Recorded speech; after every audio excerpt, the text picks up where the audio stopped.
Hi, everyone. I truly hope this finds each of you so very well. I'm speaking to you from my studio in West Orange, New Jersey, beyond delighted to welcome Elizabeth Boisson, the remarkable president and co-founder of Helping Parents Heal, the inspiring nonprofit organization dedicated to assisting bereaved parents to become shining light parents by providing support and resources to aid in the healing process. Helping Parents Heal goes a step beyond other groups because it allows the open discussion of spiritual experiences and evidence for the afterlife in a non-dogmatic way, welcoming everyone, regardless of religious or non-religious background, and allowing for open dialogue. Elizabeth will be speaking to us today from Cave Creek, Arizona, for what will be her second interview on Grief and Rebirth podcast. In addition to being the president and co-founder of Helping Parents Heal, she is a certified yoga instructor who teaches many different styles of yoga, including yoga for healing grief and yoga nidra, which is similar to guided meditation. Today, I'm looking forward to talking with Elizabeth about the incredibly touching, uplifting book titled Life to Afterlife, Helping Parents Heal, the book, which is based on the documentary created by producer Craig McMahon titled Life to Afterlife, Mom, Can You Hear Me? This stirring documentary explores the significant shift in perspective that progressed as 17 parents who are members of Helping Parents Heal developed communication with their child in spirit. I'm also eager to talk with Elizabeth about the amazing signs her son Morgan and other kids featured in the book have sent to their parents to help them heal, 10 ways to heal from the passing of a child, the incredible conference Helping Parents Heal is holding in Arizona this August, and more. Hi, wonderful, beautiful Elizabeth. What a true pleasure to welcome you back to Grief and Rebirth podcast.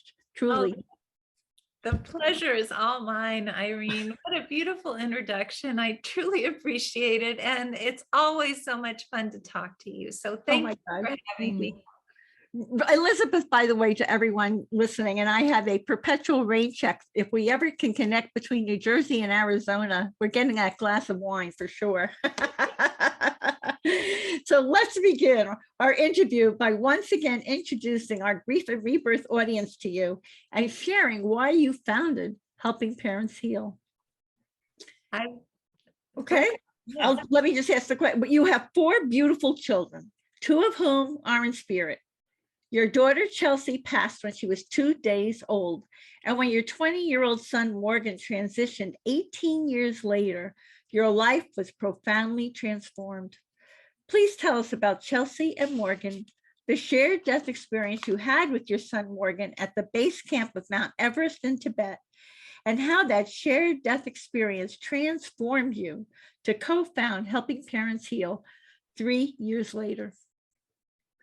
I would love to. And I feel grateful to talk about this story because I don't do it very often. And I always love to be able to remember, especially about Morgan. But Chelsea was born. Chelsea is my daughter who was born in France, and I had been pregnant with her and then had to go to the hospital and be in the hospital for 2 months on an IV because my pregnancy was difficult.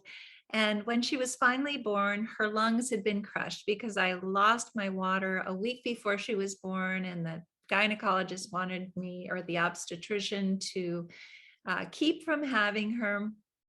And then when she was born, she only survived for 2 days.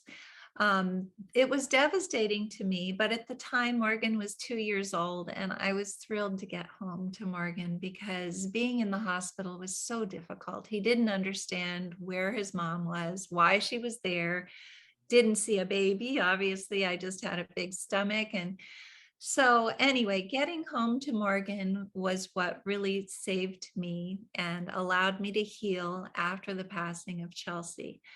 But from that moment on, I had one foot here and one foot over on the other side with Chelsea. And I think that any parent who's had the passing of a child feels the same way, that you don't really feel that you are as connected to this world as you used to be. And then with Morgan, Morgan grew up to be an incredible young man, 6'6", 280 pounds. He Wow. was the star athlete in terms of football and track, shot put, and discus, and then he became a cheerleader for the University of Arizona, and he could flip a girl on one arm, and huge muscles, just a really great teddy bear of a guy. Though he loved giving bear hugs. And he went on a program to study in China. He had already done it once before in Nanjing. And then at fall break, he wanted to go to Tibet to be able to experience the life and culture of Tibet, because they were studying it at the university, actually.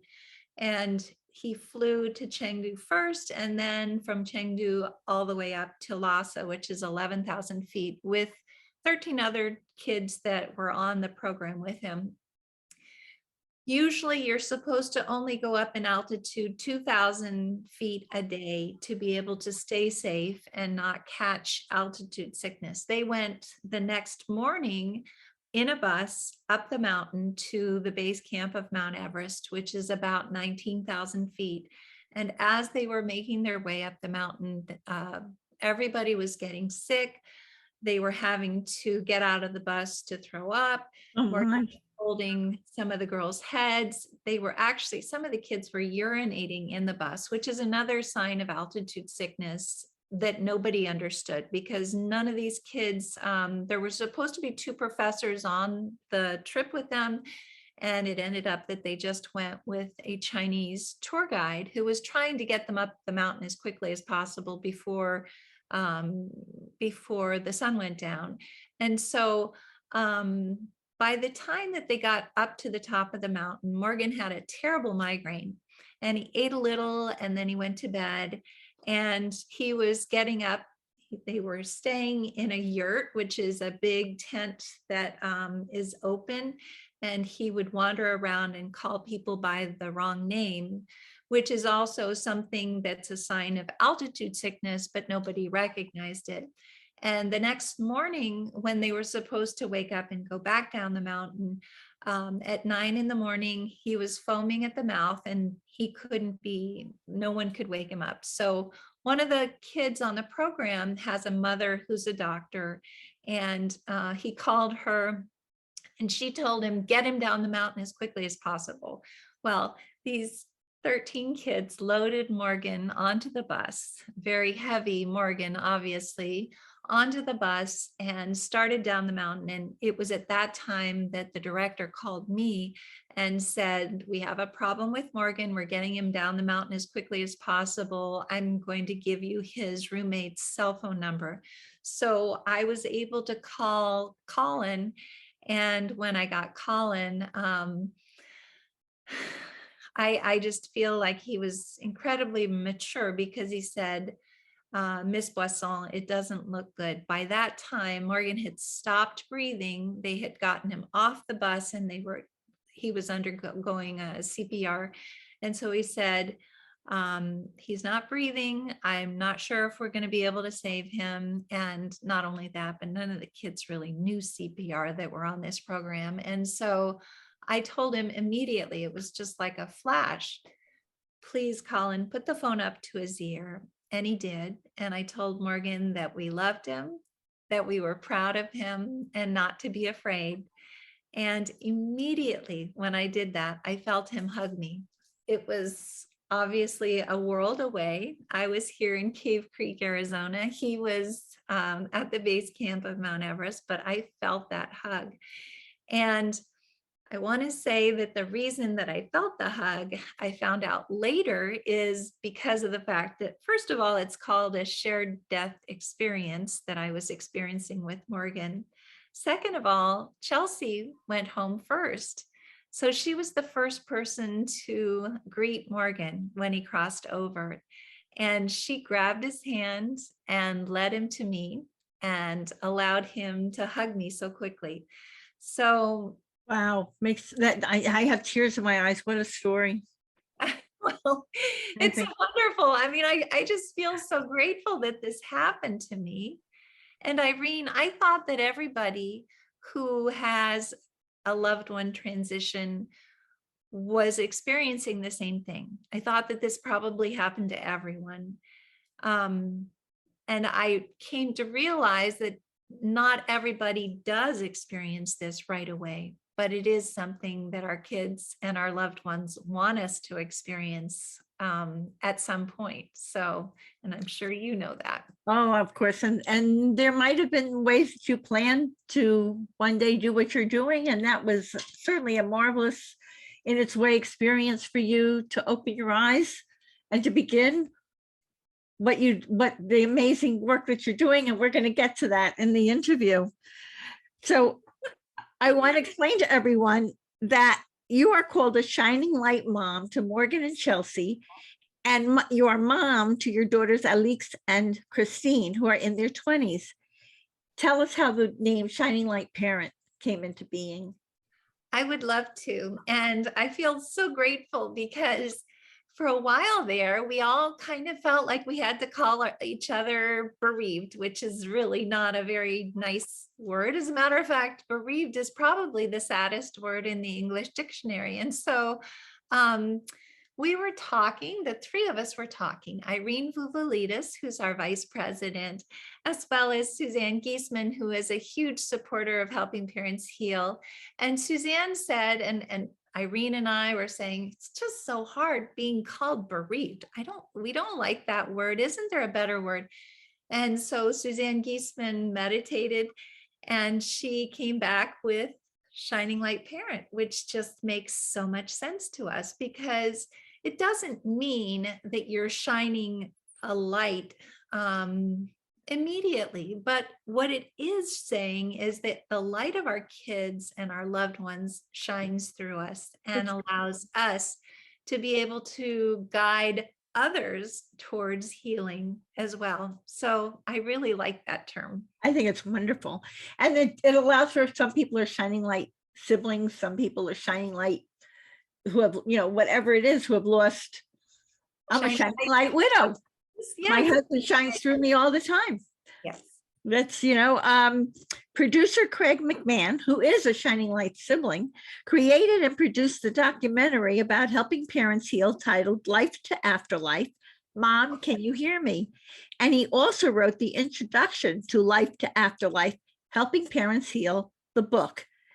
In his introduction, Craig says that he is blessed to create platforms to demonstrate all the journeys of the exceptional people he meets. What would you like to share with us about both Craig and his documentary, Life to Afterlife? Mom, can you hear me? Well, first of all, I want to say that when I first met him, I was cautious because we'd had a lot of people interested in doing documentaries about helping parents heal. And I thought, oh, here's another person interested. But there was something different about Craig. And I didn't even know at the time that he was a Shining Light sibling, which is what is so different about him. He gets it. But He lost two brothers, right? yes. And actually, his brother Kerry passed when Craig was only 9 years old in a car accident. His brother Alan passed later on, and it was actually he completed suicide. But both of those, first of all, made him realize that life is very tenuous and that there you have to be able to be happy and to move forward while you're here. But even more importantly, he understood what his parents were going through. He saw the effect of having his two brothers pass on them.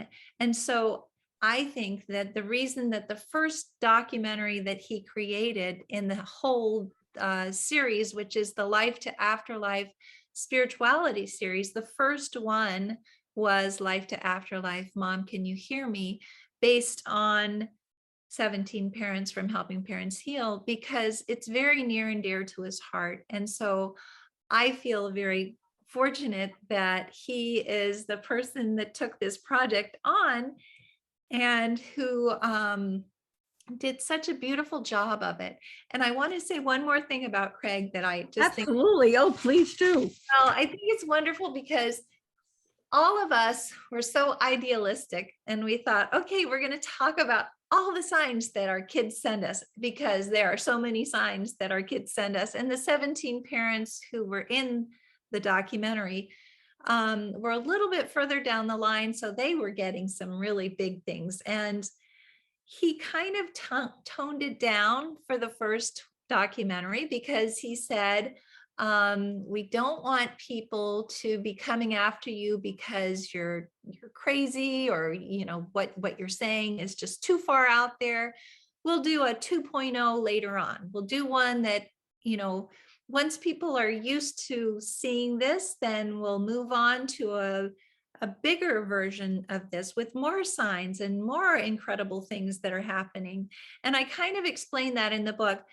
But then something else happened, making me decide that I had to write this book. And I think that's my next question, that you were listen. Well, my question is, I encourage everyone to be sure to listen to my interview with the great medium Jamie Clark on Grief and Rebirth podcast. Please tell us about the message Jamie received for you on his Psychic Evolution podcast from your son, Morgan, that inspired you to write Life to Afterlife, Helping Parents Heal, the book based on Craig's documentary. And how did the kids help the book come together in less than 2 months? Well, okay, that's exactly right. I must be psychic. I knew what you were going with that. Amazing, because there were things that were missing. There were a whole bunch of stories that, I would tell Craig a story on the sofa and then it wasn't there because it was kind of far out there. It was more than what he was wanting to put into the original documentary. And so Jamie was interviewing me, and before the interview started, he said, Morgan's here. And Morgan's telling me that he wants you to write a book based on that documentary, Life to Afterlife. Mom, can you hear me? And he wants all of the parents to write a chapter for the book. And I thought, well, that's a great idea, but how am I going to do this? We have a conference coming up. We're interviewing someone every single night. And I said, okay, Jamie, thank you. And thank you, Morgan. And I sent out an email the next day to everyone who was in the documentary, as well as to Craig and the 2 people who wrote the forwards. And then immediately got everything back. And then we had a mom who is an incredible editor, who isn't in the documentary, who was willing to edit our book as well. And it came out less than 2 months after. Yes. So it was definitely driven by the kids, by Morgan and all of our kids. Wonderful. And there are 2 uplifting forwards, like you just said, in Life to Afterlife, Helping Parents Heal, the book. In the forward by author and spirit medium Maureen Hancock, she talks about the proof of survival she and her sister received from her nephew Sean, literally moments after he died. And then there's a forward by former U.S. Navy commander turned author and professional medium Suzanne Giesemann, who I've had the honor of interviewing on Grief and Rebirth podcast. Suzanne talks about this amazing message given to Helping Parents Heal Vice President Irene Buvalides by her daughter, Carly. Have you seen the deer yet? Carly asked from across the veil. So now you have 2 very special stories to share with all of us, Elizabeth. Well, yes. First of all, I just want to say that it's kind of exciting that all of the people who contributed to this, Maureen Hancock, as well as Suzanne Giesemann, Maureen is a shining light aunt, as we would say. Suzanne is a shining light stepmom. And going back to the deer, that was kind of an amazing thing. That was during the documentary. We had all done our individual portions, interviewing with Craig, and then at the end we got together at two of the parents' house to do some more filming. And Suzanne Giesman flew in for that, as well as Mark Ireland flew in, and Irene was there. And picking Irene up at the airport, Suzanne had just given her that message. We drove into and actually it was Carly's either angel date or birthday. I think it was her birthday when we were filming. So I had gotten her a card that I'd picked out, that I went directly to the shelf and found this rainbow and open it up, and it's singing Somewhere Over the Rainbow, which is a huge sign for Irene. And I thought, gosh, Carly just picked that out for her. But anyway, we get home, and right behind our house, along the wall where they never really congregate, there are all these deer. There are deer everywhere. And it's right next to the casita, which is where I'm sitting right now, where Irene was going to be staying. And so I started counting the deer, and I got up to the number 14. Well, I didn't know about this thing that Suzanne had talked about. And Suzanne didn't understand what have you seen the deer yet, because they hadn't seen them yet. And then when we got together the next day, we talked about the deer. I talked about the fact that there were 14 of them, and there were 14 kids that day that were being represented in the filming. So it all tied so beautifully together. And I just feel so A great story. grateful. Yes, go ahead. I'm No, sorry. no. I just wanted to say, I mean, it's such a fabulous story. And then there's also the story from Maureen. Wasn't she like devastated when her nephew died, but she saw him? There's a story about she got proof of survival almost immediately, right? Almost immediately for her nephew. And, I think that she feels Maureen is the type of person that would do anything for any parent who has had a child pass. And I know now, because I never really understood it before, she is so giving and so caring. It's because she's been through this. If you are a member of a family who has a child who's passed, even if you're an aunt or an uncle, or if you're a brother, a sibling, having a way to be able to help others is something that adds so much light to all of our lives. And Maureen Hancock is one of those huge bright lights, huge. I mean, she's just amazing, and her forward is beautiful. And I'll let the readers read about it so that they can see what happened with Ryan. That's right. I mean, the stories in this book are, you would think that you're reading a book about, the losses, but it's really about the gains, because they find their children on the other side and the amazing experiences they talk about. It's just wonderful. How about telling us some of the amazing signs Morgan and the other kids in the book have sent their parents to help them heal? Well, there are so many of them, and I'm going to start with one that's not Morgan, because I just love it so much. And that is the one with Lori Savoy, and she's our secretary for Helping Parents Heal. She's on the board. She was having a service for her son. They're mostly from Canada, and they live down here in Arizona as well. And they had all of their Canadian cousins that were around the island in the kitchen, and they had ordered balloons, but there was this one red balloon that kind of broke apart, and it was making its way around the group that were standing around the island. And her niece said, "Oh, that's Garrett. That's Garrett. He's around us. He's going around us, and he's just saying hi to everybody." And his nephew or her nephew was there. And he said, "That's ridiculous. That's not Garrett. That's silly."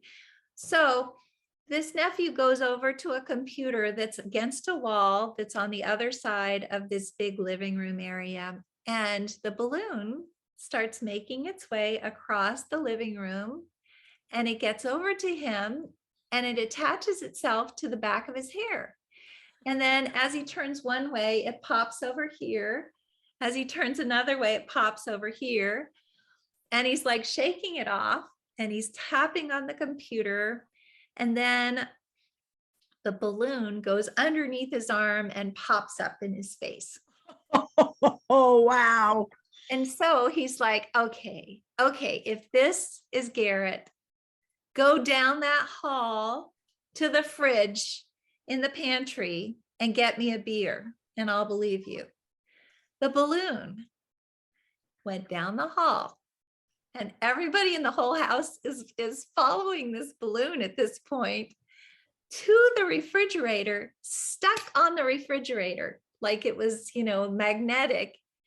And then the cousin opened the refrigerator door, took out a beer, and said, he clicked it open. He said, "Here's to Garrett," of course, because finally made him a believer. I mean, how could you not believe that? That's an amazing story.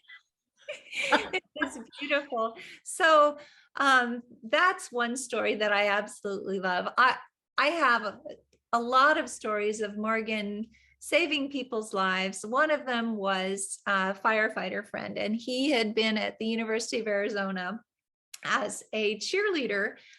He was a wildcat, and his best friend Dan was Wilbur Wildcat. So he always wore that huge costume. And anyway, at the end of college, he decided to go back and get his firefighting degree. I don't think it's a degree, but he became a firefighter. Like a And certification type of thing, probably. yes, that's probably better. And so one of the first fires that he was fighting, he was in a garage, and he and his buddy were going to get the car out of the garage by putting it in neutral and pushing it out of the garage. They had the garage door open. Dan was on the outside. He was going to be pushing the car backwards. And then the other guy was in. He had put it in neutral. And all of a sudden, Dan felt these arms come around his chest, pulling him back off his feet all the way back to the back of the room or the garage. And an air conditioning unit fell right where he had been Oh standing. my God. And the guy that was in the car said, "Dude, what just happened?" And Dan knew it was Morgan, because Morgan always gave the best bear hugs. In fact, in his cheerleading squad, he was called Big Bear. So because of the huge bear hugs he used to give. So Dan knew it was Morgan. And in fact, he named his first son Barrett Morgan. Oh, what an honor. Of Morgan. So I just say this one because physically they can actually do things to keep people from passing.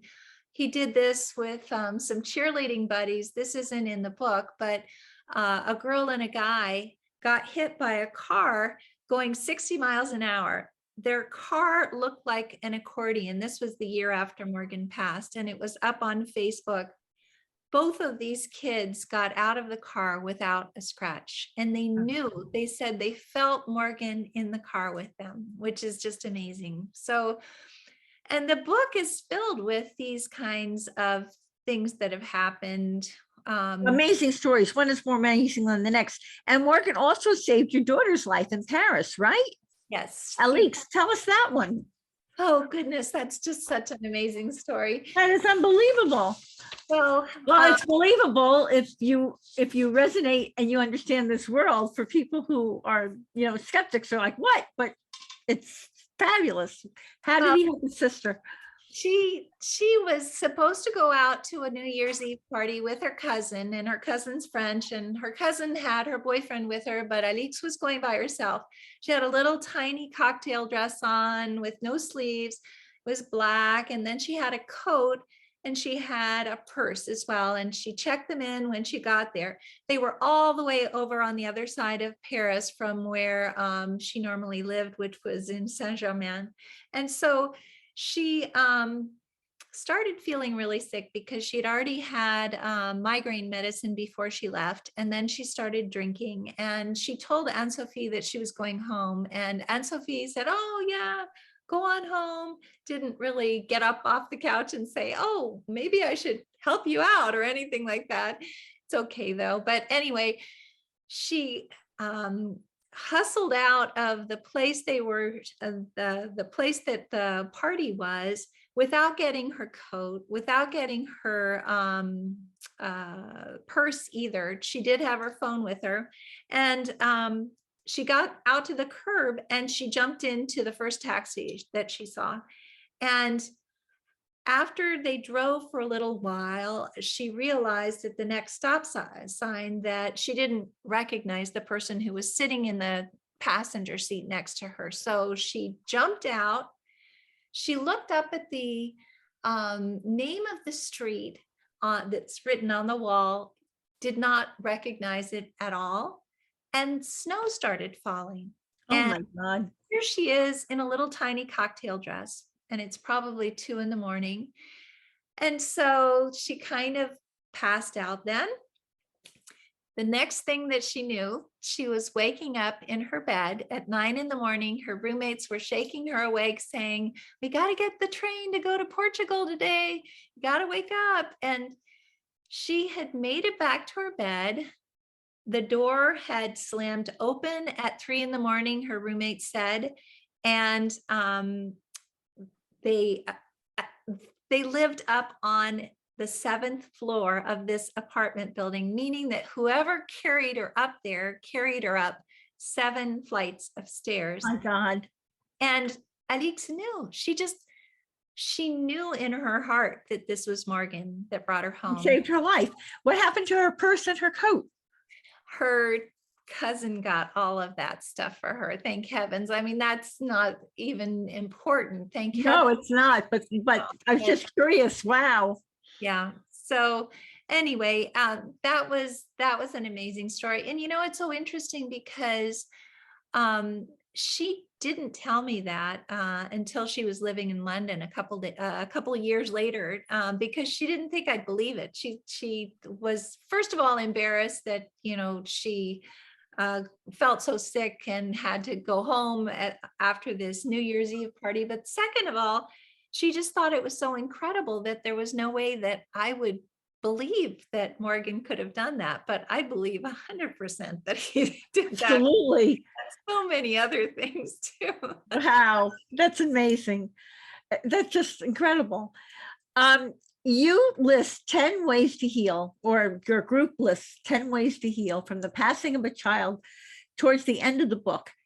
And so what would you like people to know about the 10 ways to heal, and also about Life to Afterlife, helping parents heal the book? I'm sure there are a few other things you'd like everyone to know. Well, I really would like for people to understand that even though a lot of times people will tell you that it's impossible to heal from the passing of a child, we know and we are proof that it is possible to heal, and that our kids want us to heal.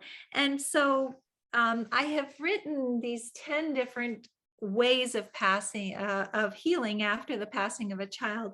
And I'd love to just read the first one, because I think that this is indicative of the whole way that we actually believe or think in helping parents heal. Know that your child is not gone. The veil that separates you from your son or daughter is as thin as a sheet of paper. And when we see them again, we will feel as though not 1 second has passed. As Suzanne Giesemann so eloquently puts it, our kids are still right here. So this list is a list of learning to communicate, raising our vibration, surrounding ourselves with friends who understand, because there are so many people that you can tell these incredible stories to, who will say, That's just crazy. That didn't happen to you. That was just you thinking that happened. Um, Being able to express gratitude is also something that's really important. Every morning when I wake up, I am just so grateful to be able to start another day and to post all of the kids on our website, because I post them for their angel dates and for their birthdays, and I love doing that. But also, I think that the main thing that allows all of us to heal, and I think that you have done this in spades, Irene, is helping others. Because when we help others, it helps us even more than it's helping that person.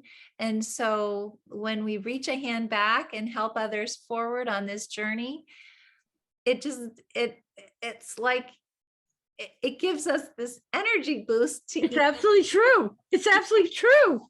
People say to me all the time, you're so vibrant and you're so alive. And you're absolutely right, Elizabeth. This is like this beautiful fuel. I feel so grateful for what I can do. And people are thrilled with that. You know, they're listening to the interviews, they're getting so much help. Just like with what I mean, we're sisters of a feather. Right? We're both, you know, we didn't ask for this assignment, or maybe we did before we knew we came and we were in the flesh here. But it's so we've been through our trials, and it's so wonderful to be able to tell people you can make it through.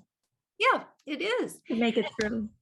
And it's so wonderful to be able um, to be proof, because you're proof and I'm proof. And so when I have people on Helping Parents Heal saying, I'm not going to get through this, there's no way that I can get through this, I say, you're going to make it through this. We're going to help you, but we are proof that it's possible to move through this and heal, because we were in the same place that you were, but it is something that we can all do, and we need to help each other to do it. That's We right. can't do it alone. Absolutely, absolutely true. Absolutely true. Which leads me to Helping Parents Heal is having this incredible conference in Phoenix, Arizona this August. I am looking forward to interviewing the presenters and sharing their insights with our Grief and Rebirth podcast audience. What would you like to tell our audience about the conference? Just speak away, Elizabeth. What would you like people to know?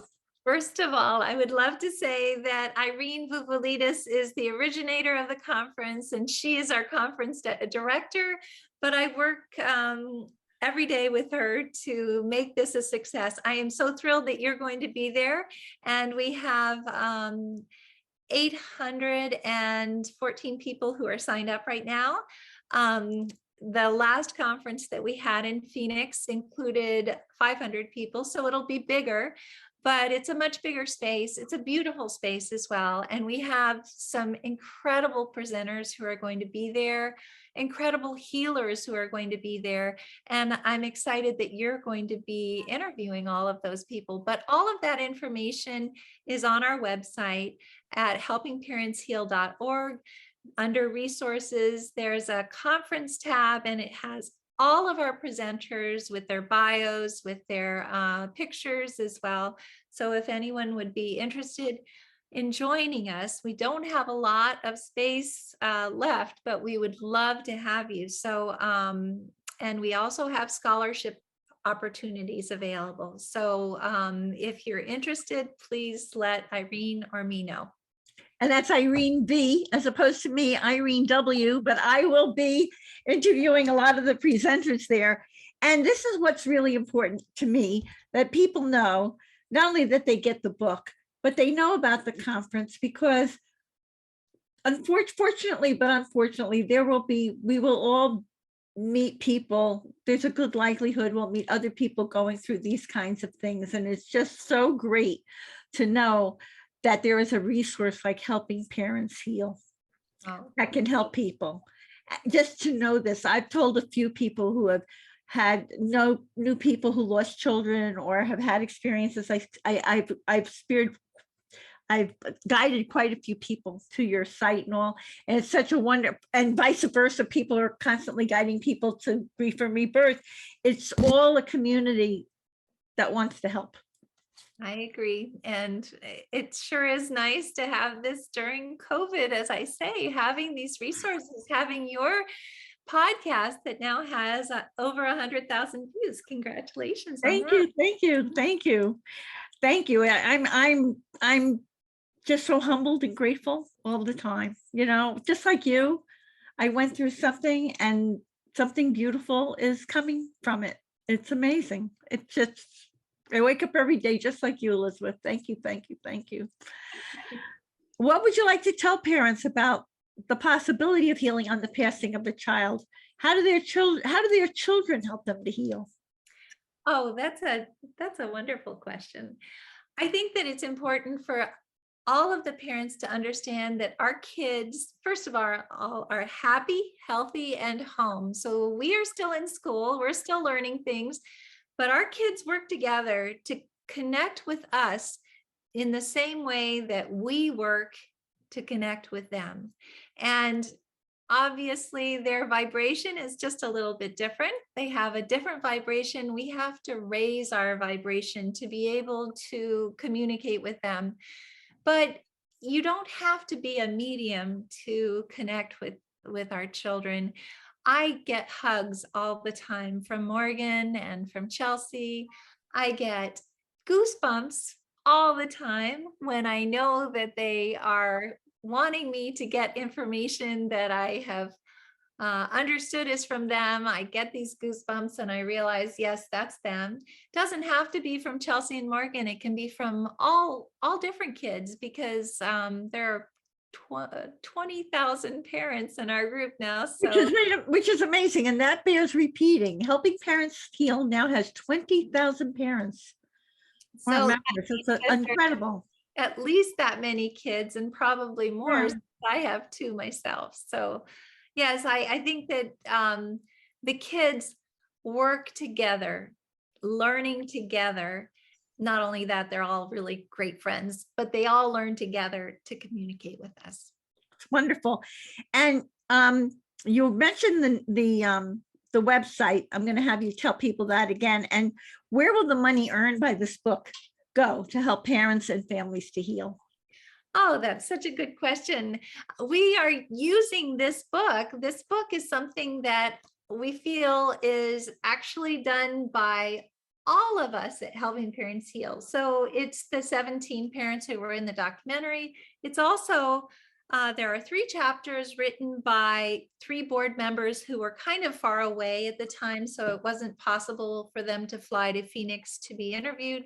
But it is something that we wanted to be able to give back to our parents. So every penny that's earned goes towards scholarships or other things that are needed in Helping Parents Heal. And we're hoping, we already have, I believe, for the conference itself, about 80 parents who are coming on scholarships, and we're hoping to have even more. And we're very, very excited about that, because it's really important to have these resources for parents to be able to move forward and heal. To find hope. And to find hope, to find healing. Yes. Yes, absolutely. Well, I would imagine this is what gives you joy in life, but is there anything else? Do you have any other tips for finding joy in life, Elizabeth? Well, I think that the thing that makes me the most joyful is helping someone else. And that sounds maybe a little bit trite, but I feel very fortunate. I'm a caring listener. Irene is a caring listener as well. Caring listeners in Helping Parents Heal, there are 31 of us. We take calls from parents who might not be doing very well, and we are not professionals, we're not counselors, but we just work towards lifting their spirits and letting them know that their kids are still right here. And so that kind of call is one of my favorite times of the day. That's beautiful. Well, I wasn't surprised to read in Life to Afterlife, Helping Parents Heal, the book, that according to the Reverend Andrew M. Greeley, a sociologist at the University of Chicago, 81% of Americans now believe in the afterlife, and there continues to be growing interest in life after death. Helping Parents Heal is unique because it offers an enlightened area of relief for the grief that accompanies the death of a child. It illustrates over and over again that it is indeed possible to survive the passing of a child, to heal, and to find rebirth. Life to Afterlife, Helping Parents Heal, the book, beautifully reveals that our loved ones on the other side are indeed happy, healthy, and whole. I encourage members of our Grief and Rebirth podcast audience to watch the YouTube documentary, Life to Afterlife, Mom, Can You Hear Me? And be sure to read the very uplifting Life to Afterlife, Helping Parents Heal, the book, especially because every penny earned by the book goes towards helping grieving parents and families to heal.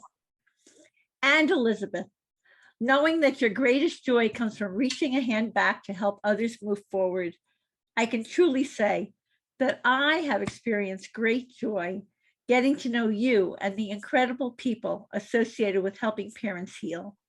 Thank you from my heart of heart for this wonderful, uplifting interview. And here's a reminder, everyone, that you can see the show notes and all Grief and Rebirth podcast episodes on ireneweinberg.com. And make sure to follow us and like us on social at Irene S. Weinberg on Instagram, Facebook, Twitter, and YouTube. As I like to say, to be continued, many blessings, and bye for now.